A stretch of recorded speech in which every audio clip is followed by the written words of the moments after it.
فهذه الأثناء تشييع جثمان الراحل سعيد فنيدي المصور الصحفي عن جريدة صوت العدالة. سعيد الرجل الذي كان محبوبا لدى الجميع وسط زملائه الإعلاميين. سعيد فنيدي قضى كثيرا في عمله المهني كمصور صحفي. في هذه اللحظات سيتوارى جثمانه بمقبرة الغفران زوال اليوم الساعة 1. ولا يسعنا إلا أن نقول إنا لله وإنا إليه راجعون. مشاهدين منابر بريس، فالأخ سعيد فنيدي رحمه الله كان من طيبة ومن خيرة الناس الذين يعرف عنهم في العمل الجاد والاحترام للأصدقاء والزملاء، وكان طيبا الخلق وسط أصدقائه الإعلاميين وحضور مكثف فيه المجتمع المدني وكذلك صحفيين إعلاميين من مختلف المنابر الإعلامية أمام منزله. ومن هنا ستنطلق السيارة نقل الأموات صواب مقبرة الغفران.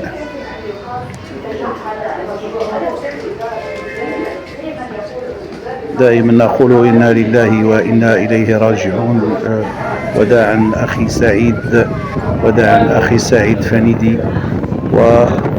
ويسعنا كما نقول لله ما أخذ لله ما أعطى ولله ما أخذ وإنا إليه راجعون.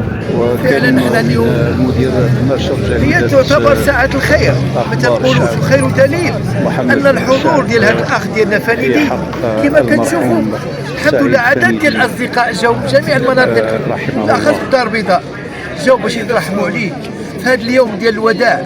كنعرفوا الأخ ديالنا المرحوم، كنعرفوه مزيان، ملي كنكونوا مجتمعين كنبداو نهضروا هذه أخطاءنا، كنبداو نهضروا في الناس كيقول لنا نعلو الشيطان. هذه شهاده كنقولها، كيقول نعلو الشيطان وكيتبسم في وجهك. ما عمرو سبق، انا كنعرفو مده 13 سنه، ما عمرو سبق لينا ان سمعنا الاخ فنيدي المرحوم رحمه الله عليه انه تكلم في شي شخص. انسان بشوش، انسان عملي، انسان كيحب الخير، كيحب المهنه ديالته، كيحب الساكنه ديالته، كيحب البلد ديالته. بهذه المناسبه الى جهدنا كنقولوا لله ما أعطى ولله ما أخذ، فرحمة الله عليه. وصدق الله تبارك وتعالى إذ يقول في كتابه كل نفس ذائقة الموت وكل من عليها فان ولا تأتيكم إلا بغتة.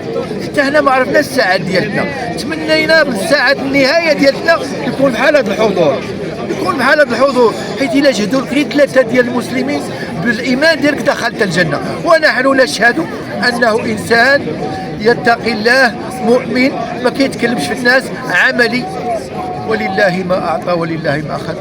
السلام عليكم ورحمة الله.